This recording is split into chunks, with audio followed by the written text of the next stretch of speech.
Buenas and Hapa Day. Thank you everyone for being here with us. The Committee on Education, Self-Determination, and Historic Preservation, Infrastructure, Border Safety, Federal and Foreign Affairs, and Maritime Transportation will now convene this virtual public hearing. Today is Wednesday, January 19, 2022. It is now 5:12 in the afternoon. For the record, and in accordance with the open government law, public notices were sent out via email to all senators, stakeholders, and all main media broadcasting outlets on Tuesday, January 11, 2022, and the second notice on Friday, January 14, 2022. Notice of today's hearing was also available on the Guam Legislature's website. Joining us today for this virtual public hearing are Senators Amanda Shelton, Senator Telena Taidagui, and I believe Senator Brown will be joining us shortly. Thank you, Senators, for being present today. Before we proceed with the public hearing, the legislature has general rules of conduct that must be followed. All must abide by the rules of conduct and quality assurance standards. Please keep your video on at all times and ensure you are in a room with little interruptions and adequate lighting, specifically to make sure the participant's face is visible at all times. Virtual background should not be utilized during public hearings, which is authorized under Resolution number 232-35 COR. The host of this hearing will mute participants until called upon by the chair. When you are called to speak, please unmute yourself and ensure that you are speaking into a microphone. Members wishing to speak, just simply raise your hand, or you may wish to type it out in the in-app chat box. Individuals testifying will be recognized by the chair, and questions and testimony shall be confined to the substance or nature of the agenda. Personal inference as to the character or the motive of any senator or any individual testifying is not permitted. Individuals speaking shall only use respectful and professional language and conduct. The chairperson of the committee may order the removal from a hearing of a committee or subcommittee of any person who is not a member of I Liheslaturan Guåhan and who fails to observe proper decorum pursuant to the 36 Guam Legislature standing rules. Any violations of this general rule of conduct will result in the removal of hearing by the host. Today's hearing will provide discussions on the following: Resolution number 234-36 COR and Resolution number 215-36 COR. Resolution number 234-36 COR is relative to expressing the utmost support of Mina'trentai Sais, I Liheslaturan Guåhan, the 36th Guam Legislature for Sub-Res 3284, the Veterans Assistance Helpline Act of 2021, which seeks to permanently establish a toll-free telephone hotline for veterans to use in order to quickly obtain information and assistance with all services from the U.S. Department of Veteran Affairs. The toll-free telephone helpline will be a simple, easy to remember 3-digit dialing code that connects the caller to a live individual instead of an automated recording. With the passage of S3284, veterans and other individuals whose eligibility receives benefits or services with the USVA will easily have access to all federal assistance programs and information on health, job, and education opportunities and housing programs. I would like to thank the Guam Veteran Affairs Office Director, Mr. Tim Uggan, for being present today, and also our administrator for the Veteran Affairs Office, Ms. Lucia Perez. Thank you for being present today. Mr. Uggan, do you have any testimony that you would like to present or any comments on regarding the resolution number 234-36? Yes, my name is Tim Uggan. I'm the director of Guam Veterans Affairs. I'm in support of this bill or resolution due to the fact that this is one of our challenges that the veteran community experiences when trying to contact for medical needs or other situations that they have with their ailments. I have personally experienced this with my sister during the time I was her primary caregiver. So I am in totally support of this, and anything that will help improve the quality of life for our veterans and our veteran community, I'm in total support of. Thank you. Thank you, Mr. Uggan. And Ms. Perez, are you here to give testimony?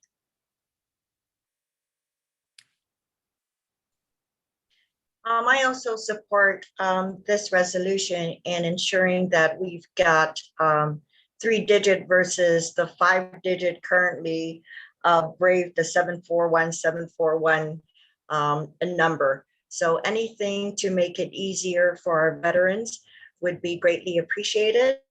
I would just like to also ensure, and when I was reviewing the resolution, to just ensure that we have all carriers involved in this, because the different rates between Guam and whoever is going to host this 3-digit, we want to make sure that the carriers don't come back and put the burden of cost back on the ratepayers of the island.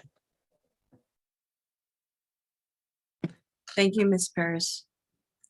We are noting that down. At this time, I would like to invite my colleagues if they have any questions or any comments on the resolution. Senator Shelton. Thank you very much. I want to thank the GVAO team, Director Guåhan, Ms. Perez, for being here today and providing your testimony. I'm also in full support of this measure. I want to thank you very much, Madam Chair, for your introduction of this to allow us to do our part to help support veterans in this way by providing our support from the Guam Legislature. We know that it's often important for us to speak with one voice, one Guam voice. And I think when it comes to veterans, that's something that we all agree on helping and supporting. And so I lend my support to this resolution as well. Ms. Perez, if you could elaborate a little bit more on the service providers and the costs that the difference in cost that we see today for these services? Right, so I'm just taking a look at whenever you do anything with toll-free or 3-digit, so you would have to ensure that whoever is going to carry this cost or the circuit from Guam back to wherever it is that we're putting this relay system or phone system in, that the cost along the way, or like in broadband terms, the last mile, it's not put on the different ratepayers, right? Those who are paying your cell phones, those who are paying the internet, those who are paying the landlines, because somebody would have to pay for that. So I just want to make sure that that doesn't come back on our ratepayers, because then we'll kind of be speaking of in forked tongue of we want to help people, but at the same time, there's a cost to helping people. So just getting together with your different carriers on island so that when they program this into the systems on Guam, they're not going to turn around and charge us an administrative cost. And there's a way of doing that if the legislature or our chair or author of the bill just communicates with them. And then also the other avenues to work with the local PUC, the Public Utilities Commission, because they have oversight over the telecom companies on island. Yeah, thank you. That's going to have to involve a reprogramming of system every time you add on another 3-digit or a special code. And it doesn't have to be just 3-digit. It could also be something as simple like, and I'm going to date myself, but star 57, remember that? So 911 is gone, 211 is gone, 411 is gone, 511 is gone. So we could get creative in other ways also. Okay, thank you. Thank you very much for that, Ms. Perez. And I hope that we're able as a committee to get feedback from our local providers. I'm thinking that there must be a way for us to do this in the same way that we've taken care of this, or this was actually a non-issue for the National Suicide Prevention Hotline. And it may be the same solution for this Veterans Assistance Helpline. And I'm hoping that is the case. So I look forward to getting that feedback from our telecom providers. Thank you, Madam Chair. Thank you, Senator Shelton. Senator Teletaidui, do you have any questions or comments?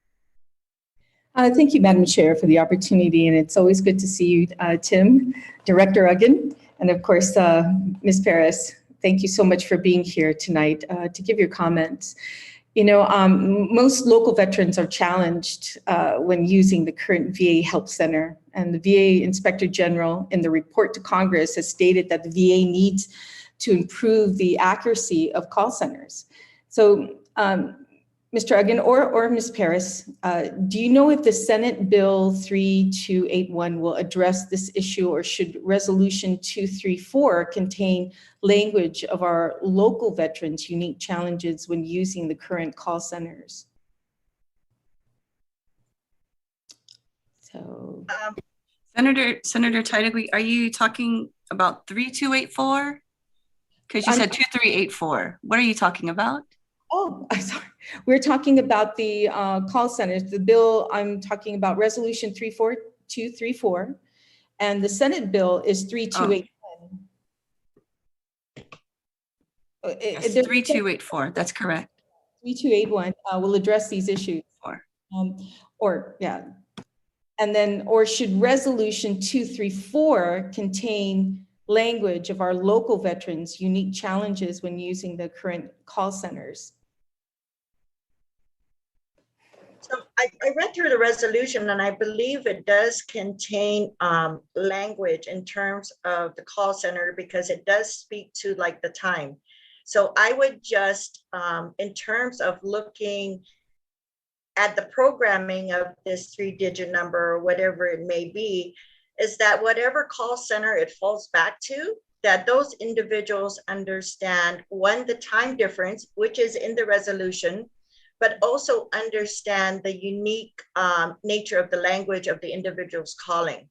So if you're establishing a 3-digit and your call center is going to be out of India, you know, something I can't think of right now, but we want to make sure that our veterans here are given the proper guidance and answering times and feedback because of the time difference. I see. Okay, well, thank you for that answer. And you used to work for GTA, right? So you definitely know, right, Ms. Paris? Yes.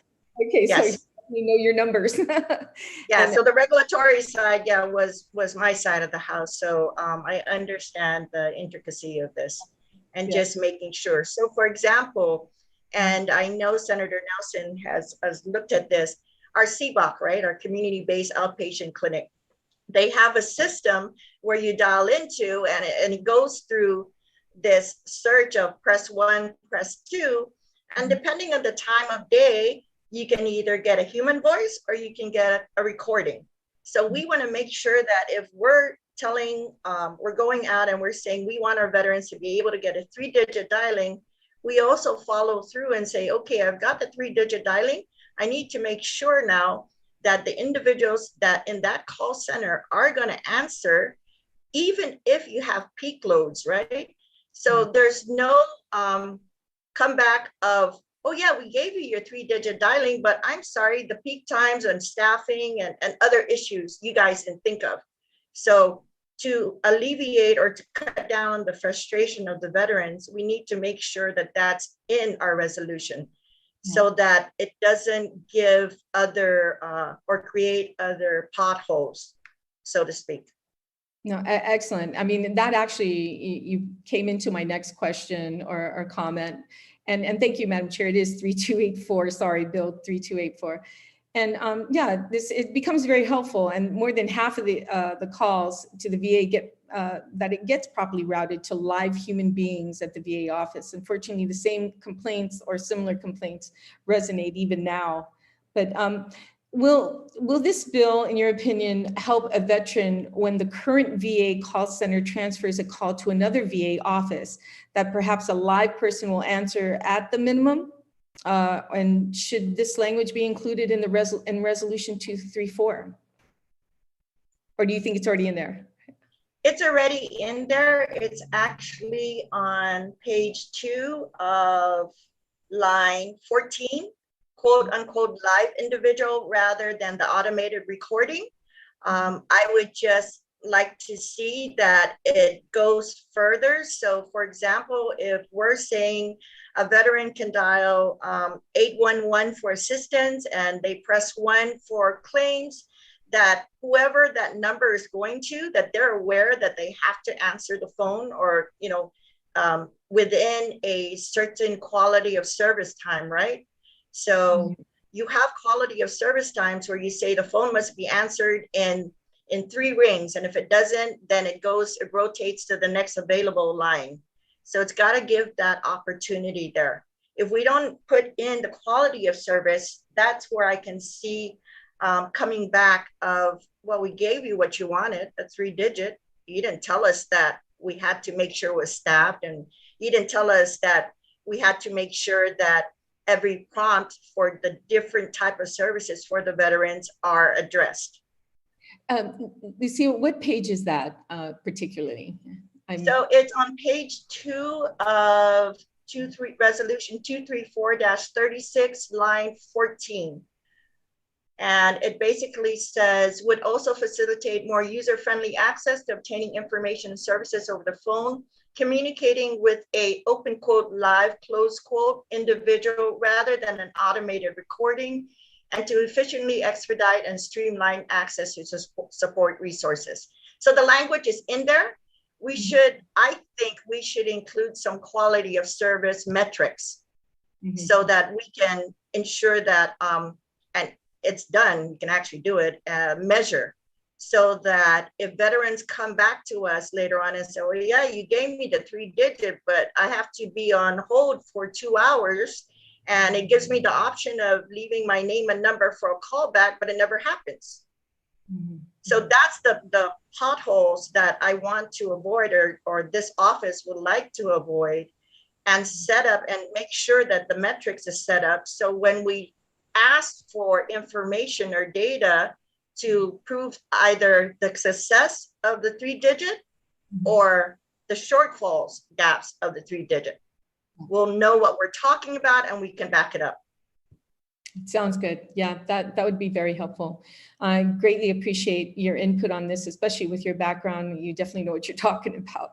So I thank you so much for that input. And thank you, Director Uggan, for being here as well, for the support, always here to assist any of your veterans or yourself as well. My door is always open if I can be of any assistance. And thank you, Madam Chair. And I hope we can take some of those considerations and maybe incorporate a stronger language or those concerns in this resolution.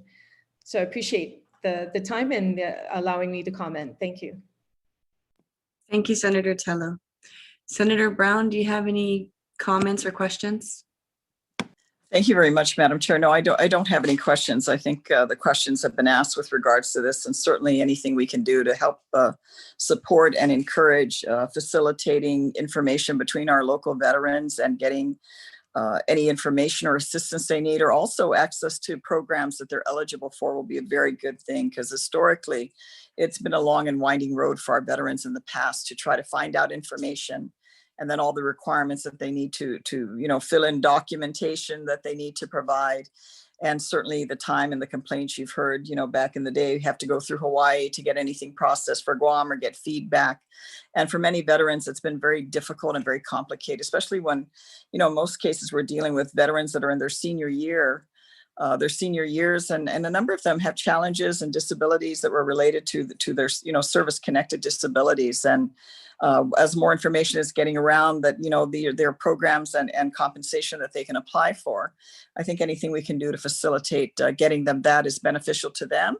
And even more importantly, very beneficial to our local economy, because our veterans also contribute a lot of their money that they get back into our local economy. And it's a significant amount of money because of the large number for our small population of individuals, as you know, who are veterans and have served in the armed forces of the United States. So I'm supportive of the resolution, Madam Chair, and thank you very much for the opportunity to comment on this resolution.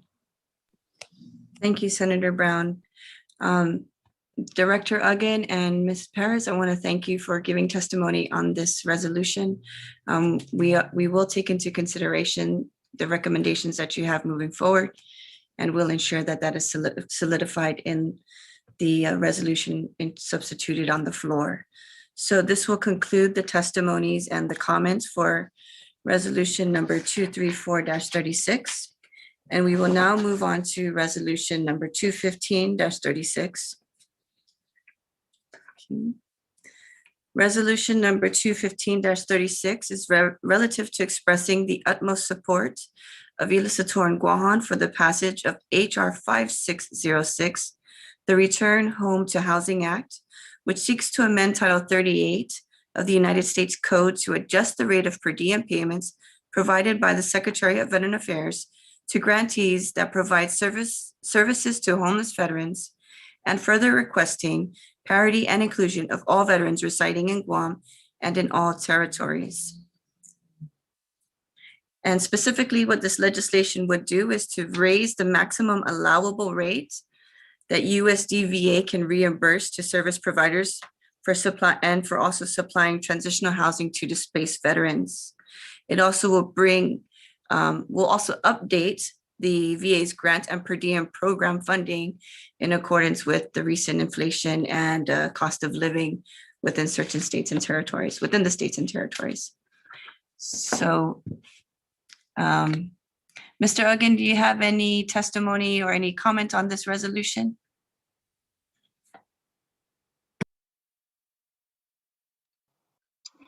Thank you, Madam Chair. Again, I'm Tim Uggan. I'm the Director of Veterans Affairs. Actually, I believe that this is a really good resolution.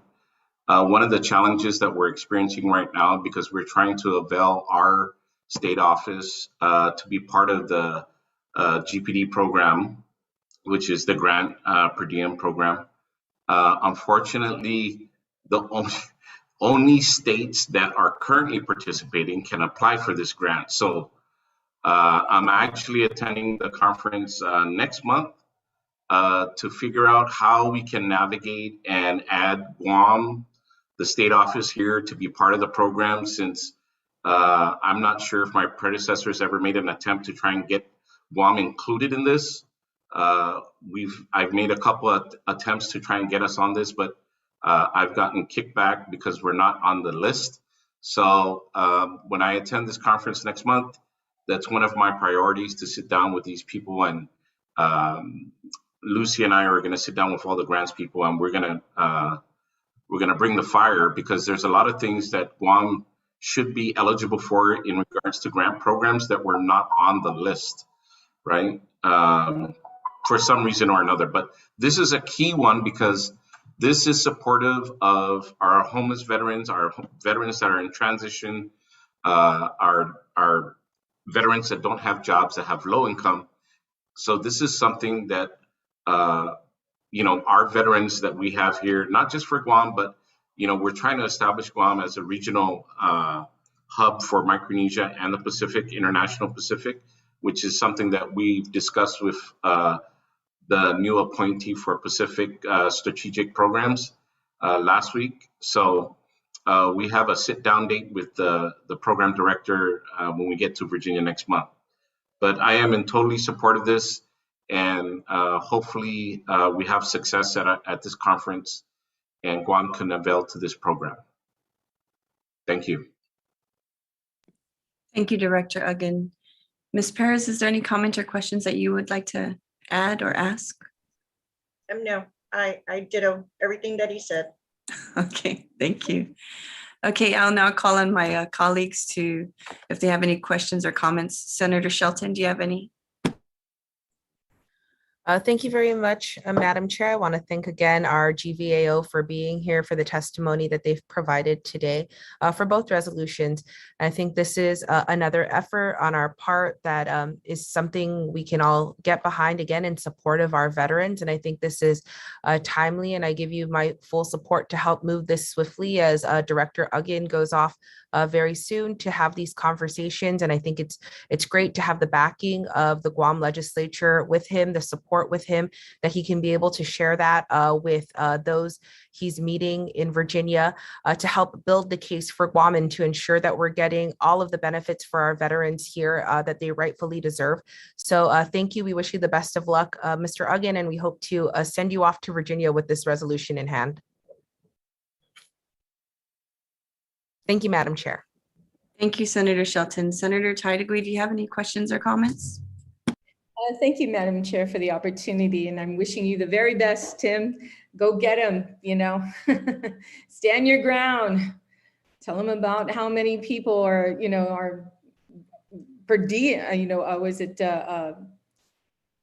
how many people in Guam who joined the military, and how many have died, for our country. I mean, remind them of that. There's so many of us who are forgotten when it comes to what's been given to the veterans, that they get in the mainland that we don't get here on Guam. So please stand up and fight, fight, fight. Thank you. Good luck to that.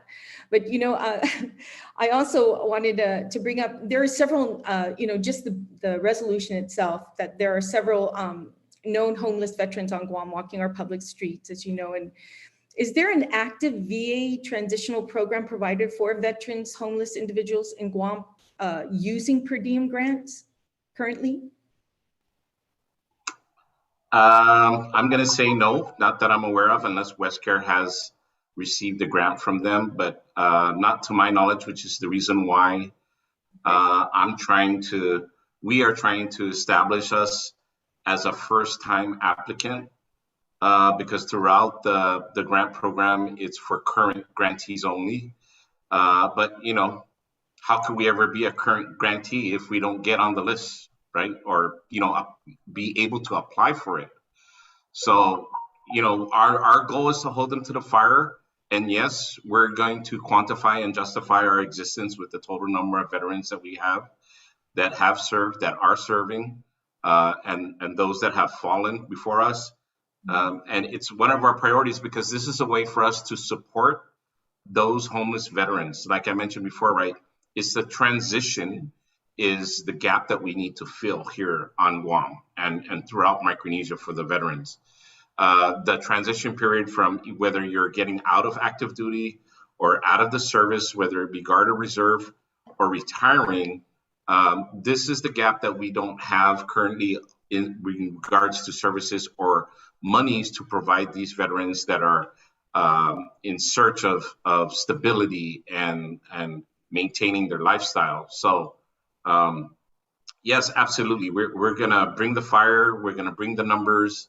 And hopefully there's somebody there that can assist us. And I'm sure the relationship that we just established with the new Pacific Strategic Director, she told us she's got our support. We have a sit down with her, and hopefully she's going to lead the band on this drumbeat that we're going to bring. Okay. Well, from what I gather on this resolution and what it's doing, it's basically increasing the per diem to our veterans to provide, better living facilities. And, cost of living, of course, has gone up. But has our local VA office reached out to private providers nonprofits even, like the Guam Coalition, other than WestCare, taking advantage of the VA's traditional housing programs for our local and resident vets? Okay, so as I mentioned, right, it kind of goes hand in hand. One of the other priorities is for us to be part of this program that's offered in many states, which is called Pathways, right? So this is sort of like similar to the soup kitchen overnight stay for homelessness, but this is specific for veterans. Many states have this program they have a facility that also has counselors, a service rep, visits from doctors, and some of them even have a pharmacy for the transition veterans that are there. And we don't have that here on Guam. But we are working, this office is working with OHAP and the Lieutenant Governor's Program on Homelessness. And the way we can contribute to their programs is to get on board on this, so that will open the door for us to get into us securing a location. As an example, I won't say that because then I don't want to be that. If we were able to secure a location, a current location that's not being used or occupied, we can use this Pathways and the per diem grant to facilitate this building for the veterans in transition. That's something that's on my board here. It's one of the priorities. And there's things with the VA that go hand in hand. So you can't have one without the other. And so with this per diem, it's going to open the door for us to get the Pathways program that most states currently have. That's the only way we can support the programs from OHAB or other nonprofit organizations. We have to open the door for them, and then we can participate and fully support a veteran transition, homelessness, however you want to word it. That's the only way we can fund or assist them in getting the grants for it. I see. Okay, well, again, I wish you the very best. And yes, bring the fire, bring the power, and bring our history of our vets here on Guam and how we've lost so many in the war per capita versus any other state. So for anyone who deserves this, it's our veterans right here at home on Guam. So wish you the very best. And thank you, Lucia. Always a pleasure to see you too as well. Take care. Happy New Year to you both. Thank you, Senator Tello. Senator Brown, do you have any questions or comments at this time? I don't have too much more to add, Madam Chair. I think all the good points have been brought up with regards to the intent of this resolution. And certainly, I think anything we can do to facilitate getting more federal resources to assist our veterans, particularly those that are in this transition or homeless period. I mean, obviously, they would have had other challenges that have been facing them in order to put them in that situation. But nevertheless, since these opportunities are available for our veterans back in the mainland, of course, we feel our veterans are just as deserving on equal footing. And certainly I'm very supportive of this resolution. So thank you for allowing me, and thank you to our representatives from the Veterans Affairs Office for providing input with regards to both these resolutions this evening. Thank you, Senator Brown. At this time, I just want to thank you, Director Uggan and Ms. Perez. You know, the amazing teamwork that the Veteran Affairs Office has done amongst your staff and us being able to reach out to you and making yourself available to us. We have learned a great deal about the veteran assistance that is provided to our island. And we've also learned areas where we need to improve. And it's been very difficult in the past under previous leaderships to get specific information to address the challenges that the Veteran Affairs Office has, and also that the veterans, the services that are needed and that could be available to them, but the programs are not in place. And so I thank you for, doing your due diligence and really taking a proactive approach and going out there to the mainland and saying, hey, Guam needs to be its own entity. We deserve these programs. The veterans have earned these programs. And so I thank you for that. This is by far under your leadership and through your team, we've received a wealth of information and a wealth of activity going on to improve our Veteran Affairs Office and the services they provide. So thank you very much for your hard work. And I appreciate that. I could tell you guys are a little bit tired, but we're done now. So thank you very much. Thank you. Thank you, Chairman. And thank you, Senators, for your support and your continued support of this office and the veteran community. We really appreciate it. We can't do this alone. This is one fight, one island, one team. So, they stood up and sacrificed for us to enjoy the freedoms that we have today. And we're putting our best foot forward and giving the same type of energy that they have given us in order for us to live the life that we have today. So thank you very much. Thank you, Director Uggan.